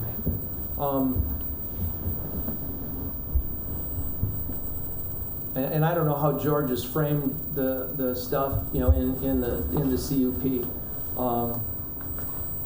And you guys will address budget stuff here in the next month. But, typically we have well sealing cost share monies that, if our budget gets approved, would be available. And this would be a classic example of a well that we would want to target those kinds of funds with. So I just for the record, it would be, if they were pursuing, the well sealing option, that would be probably available, after the first of the year. Okay. And that was part of the condition, would be able to be done next year, so. The condition does read that the artesian well located on Long Beach shall be properly sealed by a licensed well contractor prior to July 1st, 2016. At this point, the way I read it, does not. So there would be option. time for them to contact the county to find out if there's any cost sharing. Right, but it doesn't allow them the option of leaving the well in place. And maybe Mr. Grant can correct me on that, but that's the way I'm reading this now. Well, it seems to me that we've all had kind of a learning experience here today. I guess this is what a good board does, is it sits there and makes sure you understand the full situation, hear from everybody involved. Drew, did you have something else? Just had a question. I know the option was discussed a little bit of, if they did want to keep it some sort of a situation where they could use the water for their land there somehow. What if it becomes very, very expensive and they want to dig out a large area of land or something? And it's less money to somehow cap it and you put a valve on it and have it turned off, except for it would run a little bit in the wintertime. I mean, is that a viable option or not? Is that a viable? I guess, understand that most people that have flowing wells are in their scenario. Yeah. They've been on, their families have been on these properties for years and years and years. So that it's something that they're used to, they like, and I understand. I'm human, I get that. Flowing wells, and I didn't look that extremely close. They tend to rust out really bad because of all the mineral that's in the water that's flowing out. And so many times when I see them, because they are old, they're in such a state of disrepair to physically even get them to be able to put a valve and stuff on them, because there's hardly anything left there to really physically put something else on it. And code doesn't allow you to drive PVC over the top of it and put some kind of a PVC valve in. That doesn't meet code. So whatever work they do on the well has to meet code, which makes it extremely difficult in this scenario to even do what they're proposing to do. I'm not going to say that it can't be done, but it's going to be very difficult. And my concern, with probably 100-plus-year-old well is, at any point in time it could blow out the side of the casing, and we will have water flowing all over the creation, and we won't ever probably at that point be able to get it really sealed. And that's kind of the big kick for the extra rules they have in place when people are drilling wells now, is because they've run into these problems when they've tapped into these big flow scenarios, and they didn't have it set up in their head how they were going to drill the well. They get, they've got wells in the state that are probably flowing 10,000 gallons a minute. They got away from them. We're probably violating all sorts of rules by going through this type of discussion, But I don't know. did you want to speak one more time? If you do, please come up in front. I just wanted to say that this Jad Sepman looked at the well, and he said it would be a relatively easy thing to put a casing around it and a pipe above and a valve on it. He said that would be simple. So I don't know why he thought that would be simple, but that's what he told us. He said it'd be an easy fix. Thank you. All right. Any more discussion from the board? I'm still unclear as far as if that's an option that they can move forward with if we pass this resolution. Yeah, if we pass it the way it is, it has to be sealed. It has to be sealed, because it says they need to seal it in order to get the conditional use permit, or to get the land subdivided. Correct? I don't want to say yes to that without Tim being able to really look at it. We got Tim at a really unfair advantage right now. Yeah, He's looking at something that doesn't have all the information on, but I don't want to rule it out. I'm all right with it. I'm all right where I'm at. If it's something that could maybe work, I would like to see that. At least let the staff look at it. And if it doesn't work, it doesn't work. But how do we get that worded into this process? You have to remove the well sealing and put in there looking at options or something. So I don't have a problem with them looking at that as long as it works with our staff. If it's something they can get to work, and I need, if it needs to be talked about. I agree. If it doesn't work, it doesn't work at the end of the day. That would be the way I'd approach it too. That's my thought too. Patrick, what's your thoughts? My thoughts, Mr. Commissioner, would be they would either have to seal it or comply with the well code and the DNR requirements. One way or the other, for it to be a conforming use to comply with what needs to happen, and that's just what I just briefly asked him. if they still want to, if they would want to use it, they would need to comply with that. So I think it's an either or to make sure that it's conforming. Go ahead and explain. Yeah, and so let's say they were pursuing the second option that we're trying to put on now for them. Then what would end up having to happen, I've got to think about this a little bit in my head because we haven't had it actually happen. Jet Setman or whoever they hire would have to put together some type of a proposal to us saying this is what we're going to do and how we're going to do it and all that. And then, we would have to, essentially analyze that. We'd probably do it under like maybe a reconstruct permit or something like that. And then see, that make sure that it meets all of, the health department's requirements for, well code and the DNR requirements for, flow control and, water restriction and consumption and all that. And, if they could, give us something that, meets both of those sets of rules, then they would be able to, then we would basically approve the reconstruct permit, and then they could, reconstruct the permit. So if that was to occur, what we could do is say, they either seal the well by the date, or they comply with the well codes of the state of The Minnesota. well code and the DNR water appropriations. And the water appropriations. rules pertaining to flowing wells. By July 1st of 16. Maybe, I mean.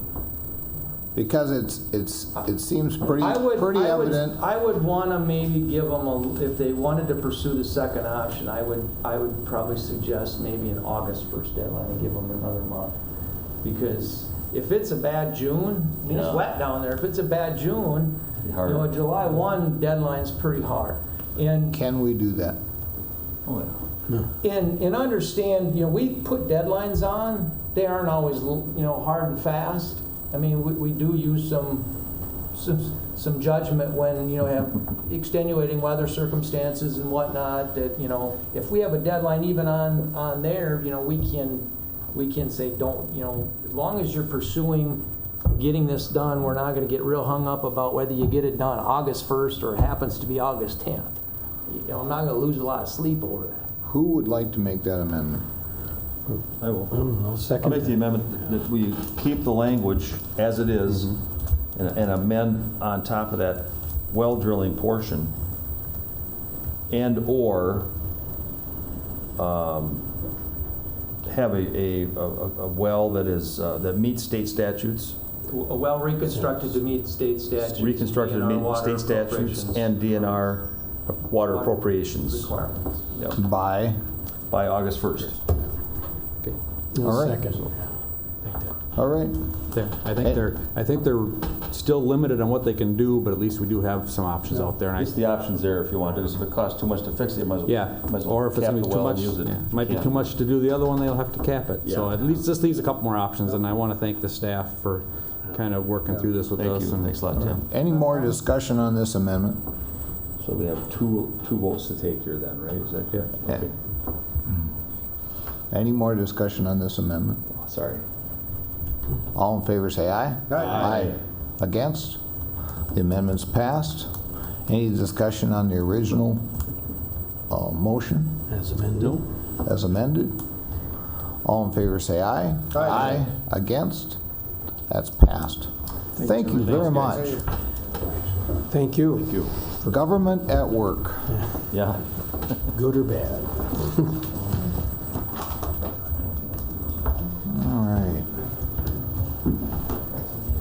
I was thinking about the poor birds who go down there and bathe every day. Now we will go to Phil. Running right now.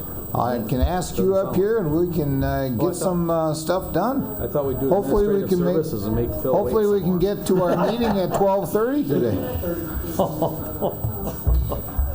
Instead of make Phil wait some more. Yeah.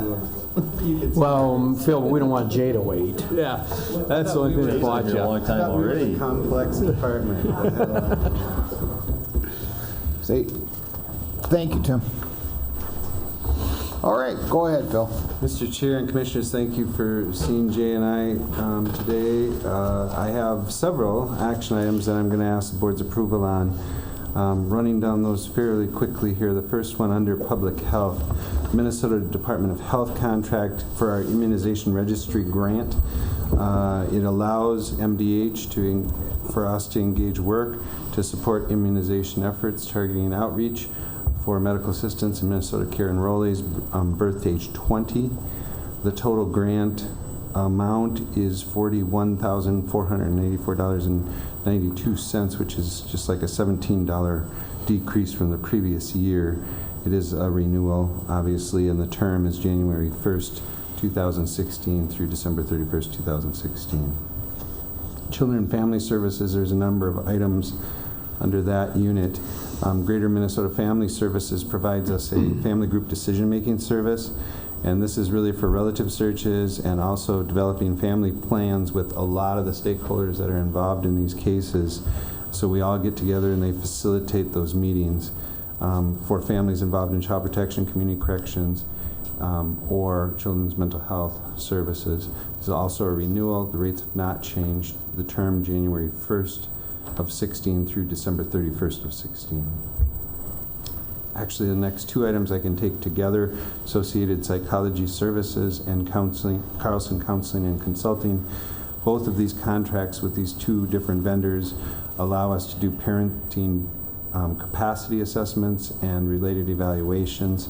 We really look at the capacity of the parents in order to provide the primary needs to their children. There's also anger management classes offered as part of this whole battery of assessment, chemical dependency services if needed, psychological testing, and therapy to support the family's case plan.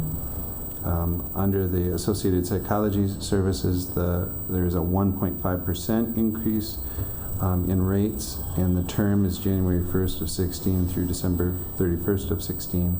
Under Carlson Counseling and Consulting, there is no change in the renewal rate from the previous year, and the same term, January 1st of 16 through December 31st of 16. Just quick, there's more items in the first one with Associated Psychological Services.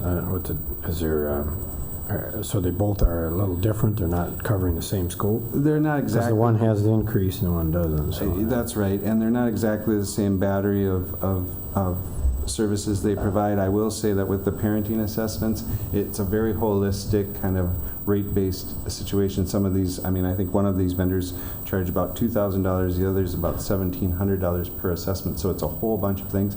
I think what you see is Associated Psychology can provide those internally, and it's possible that Carlson would have to refer some of that out, but that all gets done as part of this assessment that goes to the court.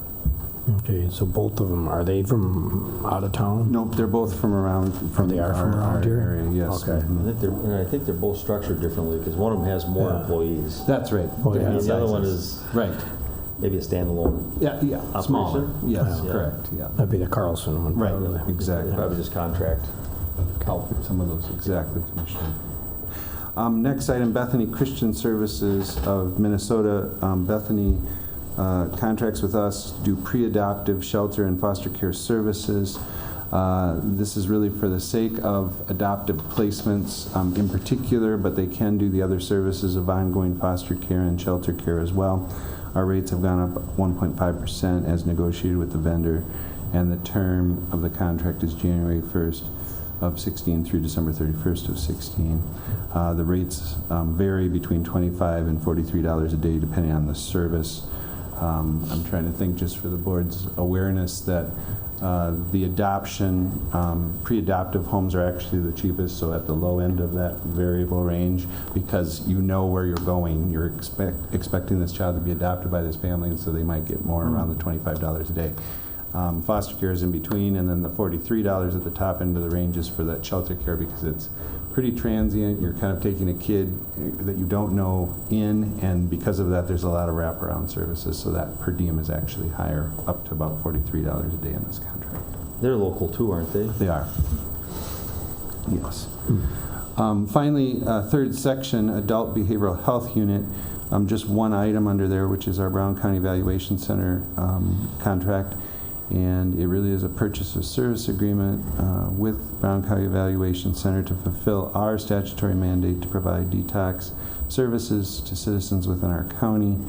The per diem rate increased in a small amount, $365 a day previous to $370 per day now. Term of the agreement January 1st of 16 through December 31st of 16. And that's what I have for action items, Mr. Chair. All right. What are the wishes of the board? Approve the action items. Got a motion and a second. Any discussion? All in favor say aye. Aye. Against? Thank you, Mr. Chair. Commissioners, I do have a couple of informational items to share with you, both regarding our use of ITV, interactive television, for our direct care services. We have a legislative proposal that Blue Earth County Human Services has been pretty active in through our associations, and that's really to increase the use of ITV in social services. And as you're well aware, we in psychiatry services, a use of ITV acts as if you're face-to-face with the individual and you get paid the same amount of money. In primary health, the same issue. There was an article in the Free Press recently about a gal, I think a college student or that age range, who was on vacation and ran out of her inhaler and was able to contact her doctor through ITV, got the new prescription wherever she was out of state, and kind of fluidly was able to refill her prescription. We lag behind that kind of front-edge technology in social services. We can use ITV, but there are a number of instances where we would not be able to get paid for some of those, what we call hits. Through targeted case management, we get a bundled rate, and we need to see these people in order to get our rate, and right now the statute does not allow for that to count as if we're seeing them face-to-face. We do not want to supplant all of our face-to-face social work with ITV, but when we do put a social worker in the car and drive to Duluth for an hour staff meeting and drive back home, we don't feel like that's a very good use of county resource. So we're pushing hard on this new technology to be an extra tool in the belt, not to replace our traditional social work. We very much believe in rapport and building relationship. But there are kids that are in placement as well where you might need contact several times per week to make sure that progress is being made, and you could do this very efficiently using this network. So some of it's about funding and some of it's just about a robust network of a resource. So I just wanted the board to be aware of it because we have put the Blue Earth County stamp on this as part of our push, and I wanted to make sure if you guys get any questions that you know that we have some balance in how we're approaching this and see it to be something that would evolve over time. One additional comment is I do think the rates and how that changes from the federal government to the state government to ourselves are likely to change. I think they'll tier the rates and say an intense case might get paid this way, a moderate case and a less intense case. They might break it down into 15-minute units, which we see in a lot of other areas of practice. So I think those changes are all being looked at, and it's very possible that those would change. And I think we need this kind of a platform to be able to adjust and be smart about our practice. So I think the technology and the rate changing also have a direct effect. Last item is also just to let you know that we're talking with the jail about expanding our use of ITV in the jail for psychiatric consultations. We have a contract, as you well know, to provide medical services through the jail, which I think is operating nicely, and we want to just complement that with a more specialized service of psychiatric consultation. So what this would mean is if somebody is really struggling with their mental health, rather than diverting them to Anoka, which there's a law now that says within 48 hours, if our jail decides that that person needs to be in Anoka, they will be given preferential treatment to get into Anoka. The problem is that those beds are full, and it blocks all of the other people from getting into those hospital beds. If we can get upstream on that, using ITV and our psychiatrists that we have in-house, that you guys have supported us with this resource, who have great forensic abilities, I think they can actually divert some of those placements and come up with more creative options to treat right in our jail and also to have more robust discharge plans. So we've talked to the sheriff about this and Mike Maurer, and they're fully on board with pursuing this angle. We do have our psychiatry staff that, of course, because of the population we serve, there's some no-shows, and we could very quickly, because obviously the jail folks are available to us, if we have a no-show, we can say, hey, we have an open slot at 3 o'clock. Does somebody want to see Dr. Farnsworth? And we can do that and fill up our schedule and be more efficient with that, too. So it's a win-win, but I wanted the board to be aware just because we're crossing over with the sheriff's department. Right, I think as technology comes up, you're going to see a lot more of this. And myself and Pat had a discussion about this and how it would really help even with judges and prisoners, people that have to be shipped across the state to see a certain judge, and whereas ITV would save counties in the state of Minnesota thousands and thousands of dollars, and for a 10 or 15 minute talk. Exactly.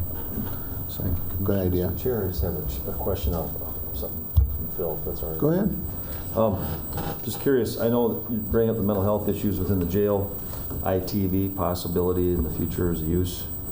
And right now we have a contract with a provider for medical services, and I don't know if that contract does it include any mental health at all? I mean, because we pay a monthly fee. It does, and I think that's going well. We've met with our vendor there that serves the jail and our staff just because of some of the crossover issues. How I would describe that, Mr. Commissioner, is that they usually take any kind of treatment plan that's in place, including a psychiatric plan, and try to push that through their jail stay. So in other words, Advance, the contractor, is in charge of making sure they get their medications, if they need renewal medications. What they don't do is additional assessments and diagnose and discharge planning. Okay. And so, and this is something I know you and I have talked about, is that there needs to be, I think, a more robust approach to some of that transitional care. Yeah. And that would not be part of the contract in my understanding of it. So we want to complement that base of what Advance does and actually add some of these specialized services. Just like if you went to your doctor and they decided you needed to see a neurologist or something like that, we have psychiatry as a specialized service that we can offer to the Advanced staff to help complement what the base is, and say if something's not going well and they need a shift, we have specialty care to offer. So that's how we see this next move. But I do think discharge planning will be another big thing that we want to, in talking to Mike Maurer about, we want to do better with that so that we can actually practice smart and not just kind of discharge somebody back to the street when they have a hard time getting a job. They're primary mental health or primary health care isn't there. Yeah. So it's Aviance. I think it's Advance. I'm pretty sure I'm saying the food. That's the food. Oh, that's the food. Yeah. Oh, okay. I get. Right on that. So it's Advance. I think it's Advance, not Advanced. Advanced. Correctional health. Right. Yes. Not Vance. Jade, do you have something for us today? Yes, I do, Commissioner, and other commissioners. The Human Service Advisory Committee met November 12th. For our guest that night, we had Jessica Elifson, who was a public registered nurse, emergency preparedness for this county. After 9/11, a nationwide set of rules was established for emergency planning. Public health was given a set of directives that they must address, which relate to communications and disease control. Blue County Public Health works closely with a local epidemiologist. This allows for disease surveillance of the immediate area.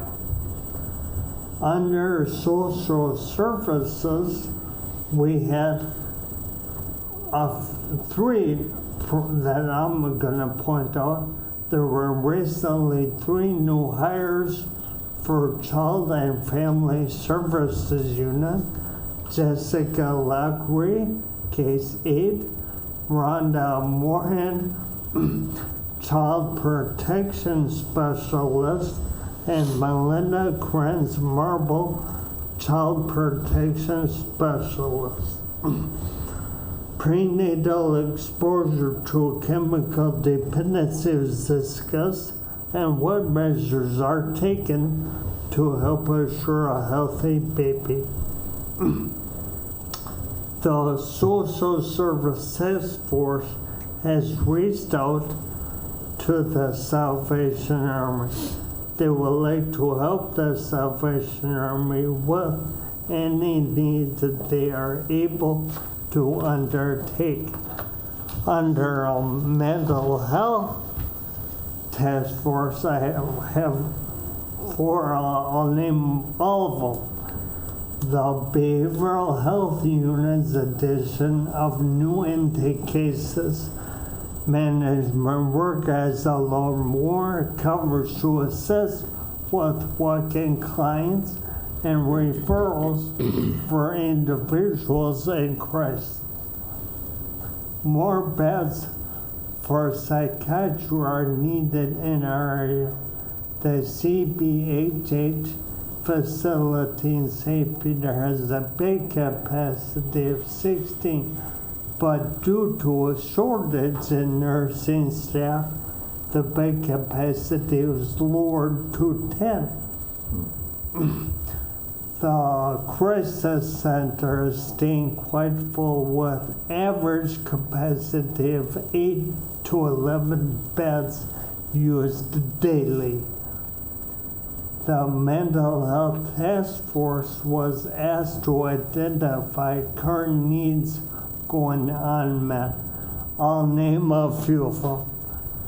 Transportation, inpatient psychiatric beds, household management assistant, and timely access to initial psychiatric appointments.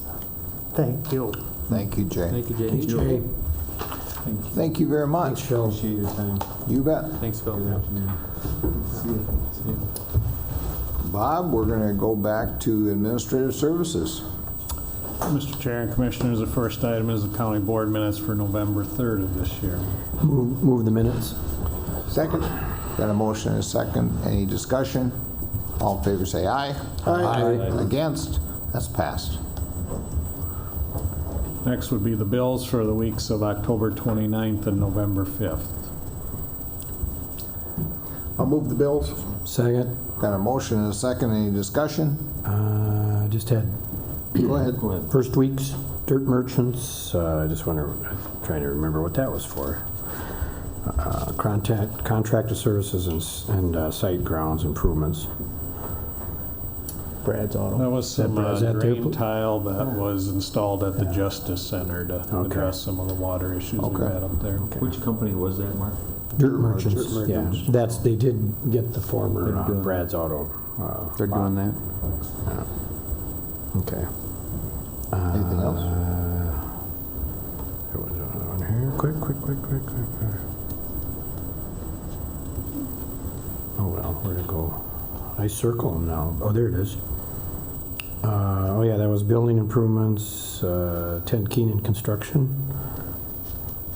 And the second week there, saying about just under 16.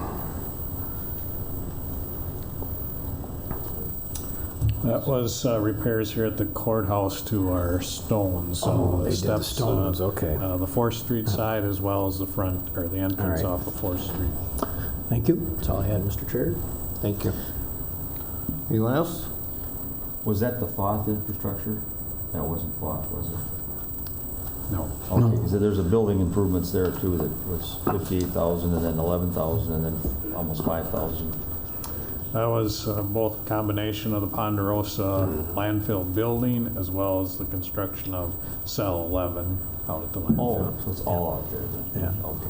That's environmental. Second one was, I just noticed, well, I look at, the first one on the bills was Aviance LLC. And I was wondering if that's $7,000, if that's just 2 weeks? Is that all we, for their food? Probably is. I don't know, I'm just curious. You know, we pay $7,000 for feed the people in jail. That's actually a 2-week total. Just 2 weeks, so it's about, okay, so we spend about About 3,500 a week. 3,500 a week. A week. A week, yeah. And per month, it's closer to $15,000. Yes. Approximately. And we're still providing some meals through there. We're actually making some revenue off of our jail. Though, too. Right, our jail contract does serve Nicollet County then as well. Okay. I was just curious. We don't hear much of a review about it very often, and I'm just wondering how it's going. You know, sometimes it'd be good to hear. All right. With no more discussion, all in favor say aye. Aye. Against? It's passed. Mr. Chair and Commissioners, item number 3 in your packet is the Human Resources Department agenda. We only have informational items today. We did have a resignation in the Public Works Department, so we have initiated recruitment for a medium equipment operator.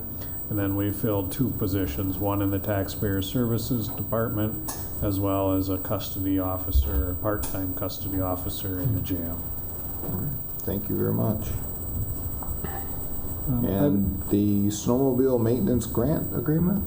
This is a pass-through grant from the Minnesota Department of Natural Resources to the Amboy Snowbirds to maintain the snowmobile trail. This is an agreement that we've played a role of fiscal agent for a number of years. So the total grant is $35,745.60 that we would pass through to maintain the snowmobile grants if the board approves this agreement.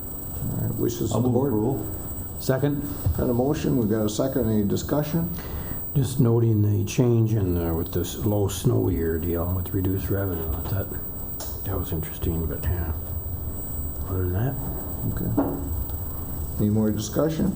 All in favor say aye. Aye. Against? That's passed. Mr. Chair and Commissioner, item number 5 is the financial status report for the end of October. Total revenues sit at just under 60%, and again, that's impacted by the second half property tax collections, which will show up in the November report. Total expenditures are at about 71% compared to a budget of 83%, so our expenditures and revenues are both running below our projected budget at this time. The enterprise fund for the landfill, you'll see that total revenues exceed expenses by about $500,000, so that continues to be a positive operation. The second page has the cash and investment balances. Again, we're at one of the low points of the year as we are collecting our second half taxes. So our available funds are about $27 million compared to a target of just under $43 million. But again, overall, we sit in a good financial position with our cash. All right. Any questions from the board this morning? All right, looks good. Sounds good. Well, today we will actually adjourn the meeting because we're going to have a meeting this afternoon with Nicollet County Commissioners. So, a motion to adjourn? So moved. Second. A motion and a second. All in favor say aye. Aye. Against? We are adjourned.